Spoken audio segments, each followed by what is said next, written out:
Zoroaster. She has to go purchase more body armor. It's time to flee, Debbie. And therefore offers less support to an object in it. Now observe the wings of this eagle. From their size you can conclude They got no... it's a man. They're striking. They got no right to peaceful protest. That's like the least secure of any of the amendments. And that is what I have tried to do in this design. Major change to the Constitution is amendment. And so I repeat it with it. The least secure is the peaceful right to protest, or assemble. His eagerness to fly disregarded Da Vinci's warning.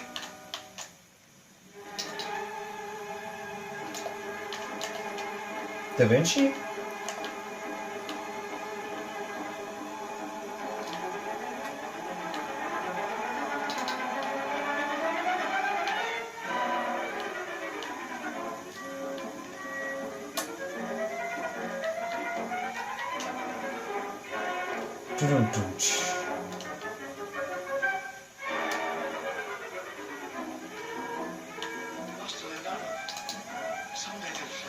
Powered by Da Vinci's studies, men all over the world, whose ignorance was only equalled Da by their Vinci's. imagination, planned flying machines, many of them of rather unorthodox design.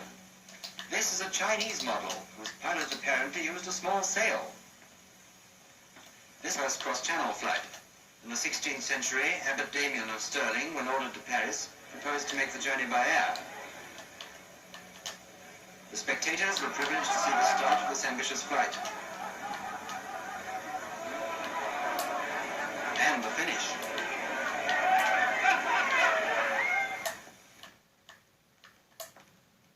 A century later lived the Italian scientist Borelli. It is impossible for men to fly by their own strength. In birds, the power of the wings is 10,000 times greater than the weight of their bodies. The wild duck in flight goes whistling through the air at the rate of 120 wing beats per minute. The partridge, when startled, rises from the ground with a whir of wings like thunder. And in insect flight, the honeybee, for instance, makes 300 wing beats per minute. The arms of man, by flapping with the wings attached, would have to exert a power 10,000 times greater than they actually possess. And so I say that it is quite impossible that men should ever fly by their own strength. Still the birds held the mastery of the skies, mocking at man's endeavor to imitate them. Faced with the problem that man had not enough strength to fly by his own power, students of flight made experiments in other directions. In 1670, Francesco Lana, a Jesuit of Brescia in Italy, had reached the stage of planning a machine lighter than air, and even of making a model of it.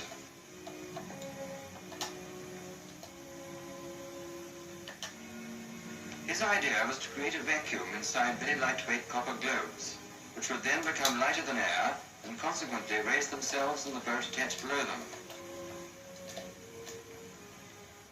This remarkable man not only conceived the lighter-than-air machine, but also foresaw that the flying machine could be put to evil uses as well as good.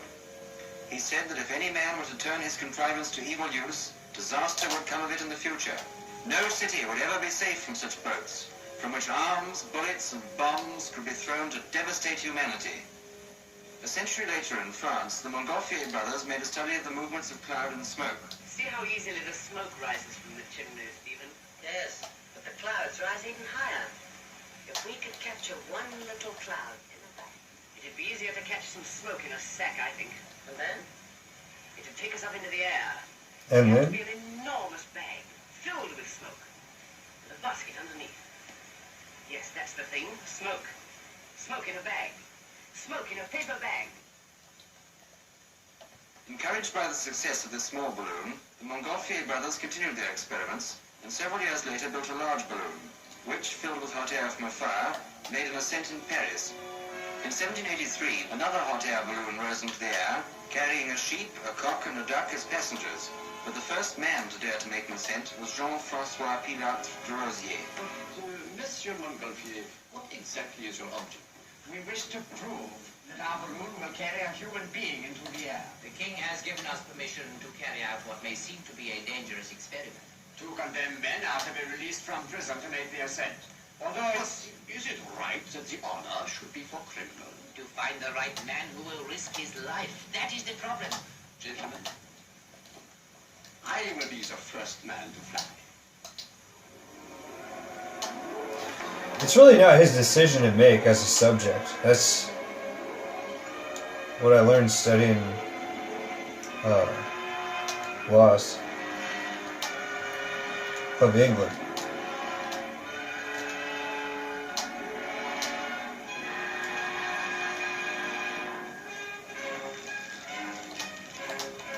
De Rosier took with him on the flight a cousin of the king, the Marquis d'Armand. The great interest displayed by the spectators was not so much due to the historical importance of the flight as to the roaring fire kindled immediately under the flimsy and very inflammable balloon, which gave the adventure a suicidal aspect. The crowd looked forward to the same enjoyment they would obtain from a public execution.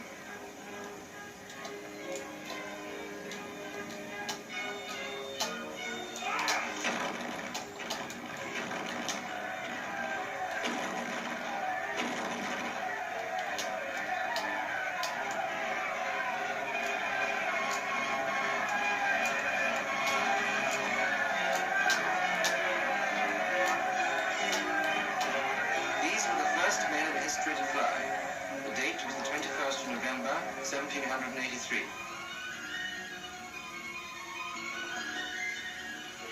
We're going down. Still after Alessandro Volta invented Suspended inside the balloon Electricity. was a fire which could be stoked in flight in order to produce more hot air and thus prolong the journey. John, how far are we going? I don't know. The success of this flight aroused tremendous excitement in France. The idea of a man rising through the air filled the citizens with the most fantastic ideas and expectations. They believed the balloon had opened new worlds, so that balloonists would be able to explore the moon and the planets. A few years previously, Tiberius Cavallo, an Italian scientist, had been experimenting with the idea of inflating soap bubbles with hydrogen gas. It was this that led to the hydrogen balloon. Shake it off, Debbie. 2 years later, Brush- Charles, brush a it French off. chemist, following Cavallo's idea, with the assistance of the Robert brothers, filled small linen and paper bags with hydrogen gas, with alarming results amongst the French peasantry.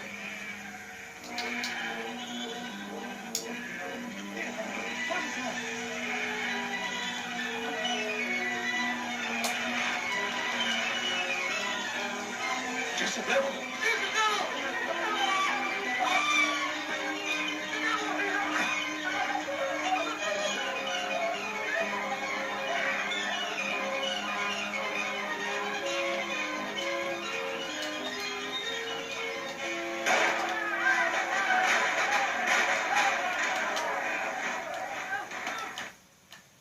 This balloon, built by Charles and Robert in 1784, already embodied the principal features of a modern balloon. Did that car disappear? A few months later, as the hydrogen balloon superseded the hot air balloon, the sport caught on in England, following several daring flights made by that most picturesque figure in aeronautics, sportsman, soldier, and Neapolitan ambassador to England, Vincent Lunardi.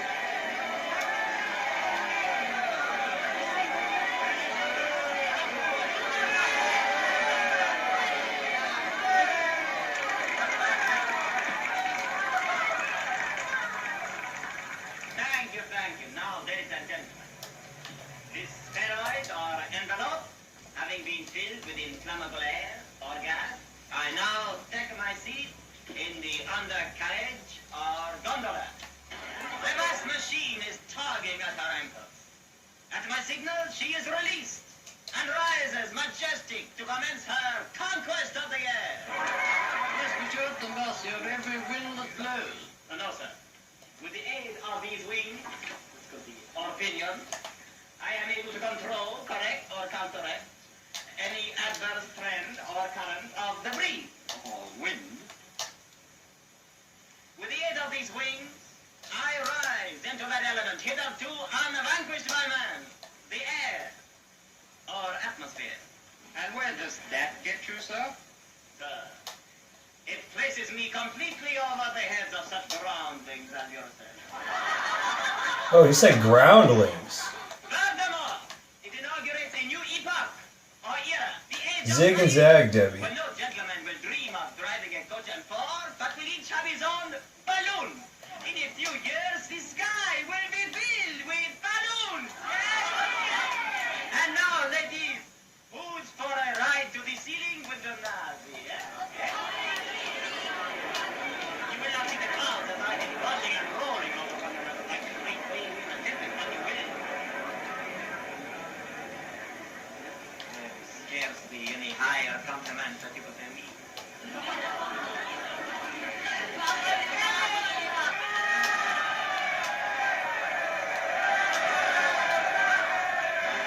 Then a year later, ballooning had become as popular in England as on the continent. Sportsmen were seeking new records.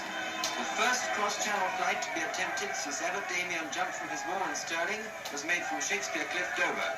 The aeronauts were Jean-Pierre Blanchard, a Frenchman, and Dr. John Jeffries of Boston.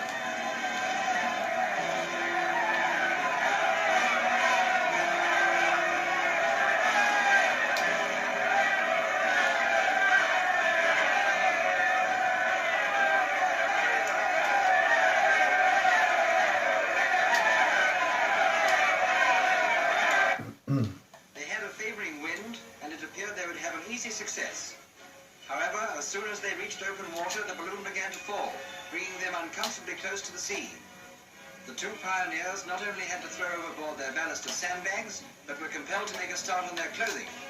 Just as modesty was about to be outraged, a gust of wind lifted the balloon, carrying it across the channel and over the French coastline. So ended another great historic flight. For the first time, the sea had been crossed by air. This flight foreshadowed the day when the Channel would no longer be England's invincible defense. Designers now started to evolve a dirigible balloon or airship. Typical of many early attempts is this model, with paddles optimistically worked by manpower, while this one is an elaboration of the same idea, with an observation car lowered and raised by a winch, a device used a century later by Zeppelins in the Great War. But what is this? The Flying Swiss Roe? A fine achievement, no doubt, but where's his rudder? This bat-like contraption did at least enable its inventor to fall from a considerable height without great damage to himself. Here is an English machine of more comfortable appearance, hopefully designed to resemble a bird, but unfortunately it never rose from the ground. In 1816, Sir George Cayley designed this helicopter, which very closely resembled its modern counterpart. Cayley, known as the father of English aviation, is one of the greatest figures in the history of flying. Here is the very heart of the problem of flight. What do you mean? Look at this screw. When I pull this string, the screw will fly upward. All we have to do is to find a power that will drive it forward. Look at this curling arc.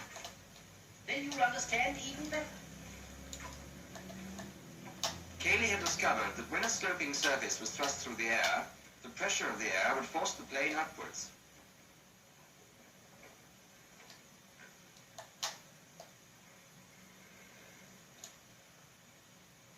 It is this resistance which will support the machine in the air. But this much is certain. Hundreds of necks will have to be broken before man can fly. Sir George was evidently so convinced of this that when he tested his glider in 1820, he thought it the better part of valor to have his coachman deputize for him as pilot. Well, up you get. Help him up, lad.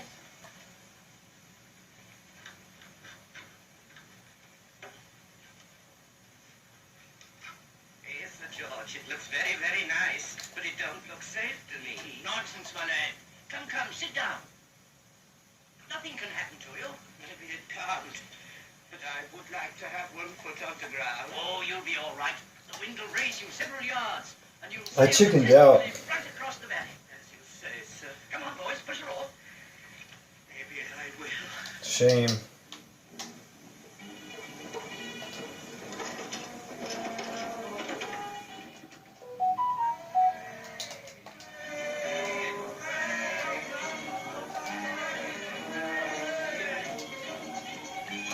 She gotta do a few things. This was the landing of the first successful glide. And wasn't he sensible to choose a river and not the cobblestone so much favored by his predecessors? Well done, what? You're the first man in history to fly like this.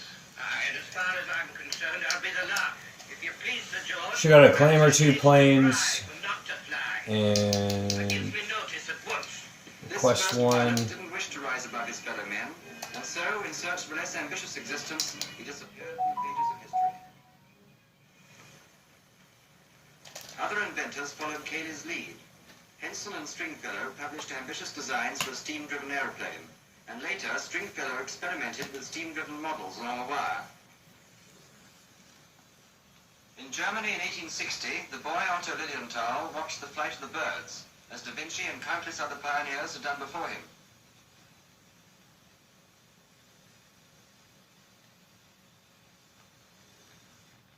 He displayed matured into the scientific study of the problems of flight. In 1889, outside his father's hay barn, he tested the lifting power of various types of wing surfaces. He thinks he's an eagle. I say, Eagle, could you lay eggs too? Come on, boys.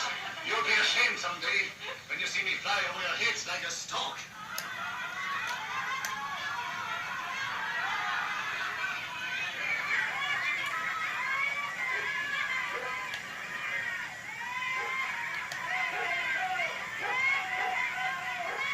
It was now realized that it was only a matter of years before the air would be finally conquered.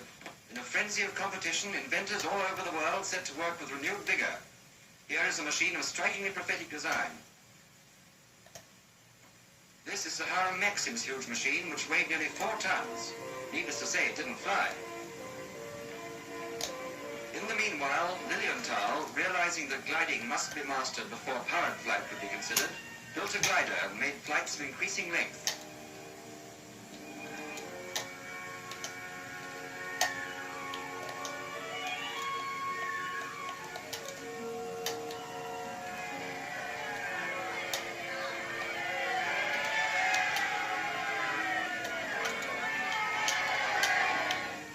yikes. I need a lot more practice. And pointed the way to further researches. A few years later, his discoveries were to find their way into the library of the Wright brothers and contribute greatly to the culmination of centuries of endeavor.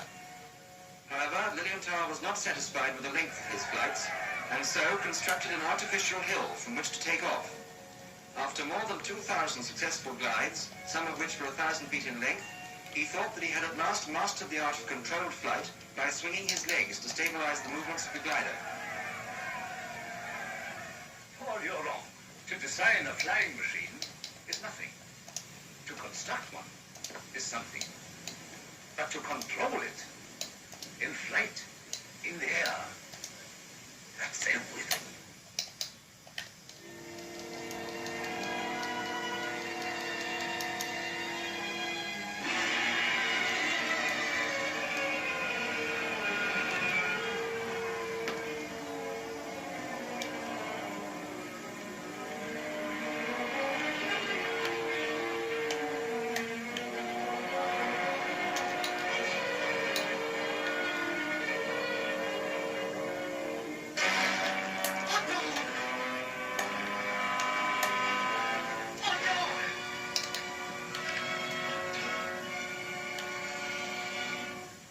Thus died Otto Lilienthal, his frail craft dashed to the ground by an eddy of wind, his face upturned to the skies he had hoped to conquer. An advance was made in 1852 when Henri Giffard fitted a steam engine to a cigar-shaped balloon. This was the first power-driven airship to fly. 30 years later, Renard and Krebs built an airship driven by an electric motor. This was the first machine to be completely maneuverable in the air. From 1898, the famous Brazilian airman, Santos Dumont, famed for his flight around the Eiffel Tower, contributed greatly to the development of the airship by building a number of these machines and flying them with increasing success. Meanwhile, in Germany, Count von Zeppelin made a revolutionary change in design. He built an airship kept rigid by a metal Von frame. Zeppelin? Attempted to solve the 3 fundamental factors in the development of the dirigible. That is to say, the shape best suited to cut through the air, a way of rising without ballast, and a way of descending without losing gas. This was achieved by forcing the nose of the machine up or down by means of a sliding wick. From this craft, all modern airships have been evolved. 4 years later, in 1900, at Kill Devil Hill, North Carolina, the brothers Wilbur and Orville Wright built a glider and conducted experiments which were directly inspired by the achievements of Lilienthal. They also thought success could only be achieved by putting every theory into practice, and attempted nothing further until their glider had absolute stability in the air.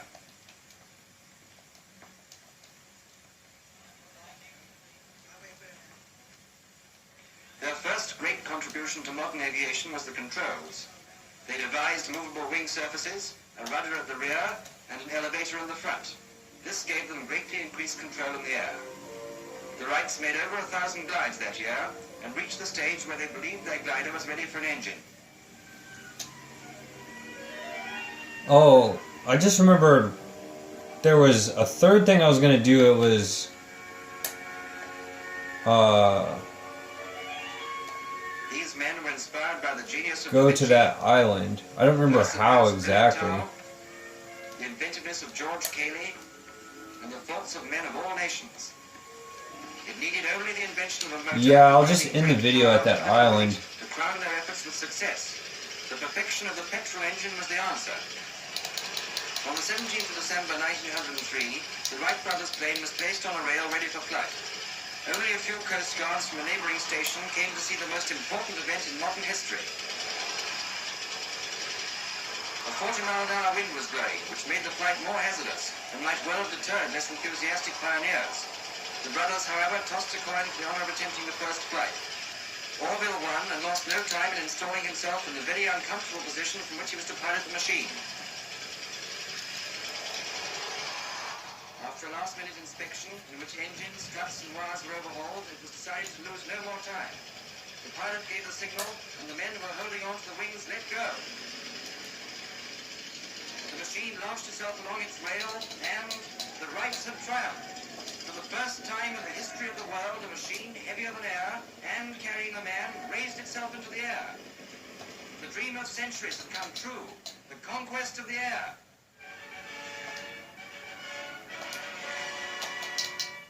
In Europe, airmen were quick to take advantage of the Wright brothers' discoveries.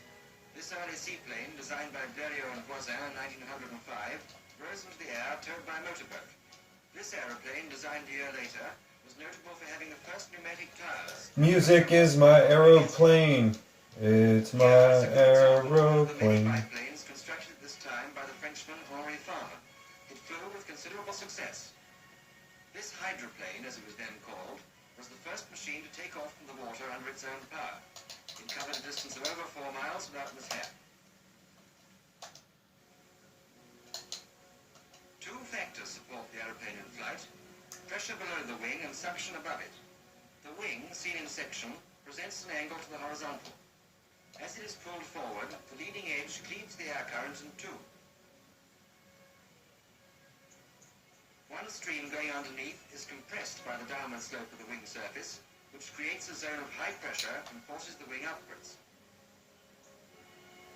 The other airstream is deflected above and away from the wing, thus forming a partial vacuum which sucks the wing towards it.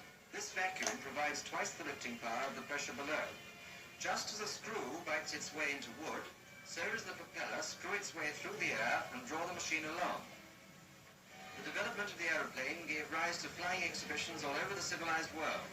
Vast sums of money were offered as prizes for record flights, and many hair-raising feats were performed in these primitive machines by daring pilots such as Blériot, Farman, Santos Dumont, Latham, A.B. Rowe, and Graham White, who were idolized by the masses. Some were able, by manufacturing planes, by teaching pupils, and by exhibition flights, to earn enormous sums of money. Here is a plane piloted by Mr. Grader in 1909, giving one of these exhibitions.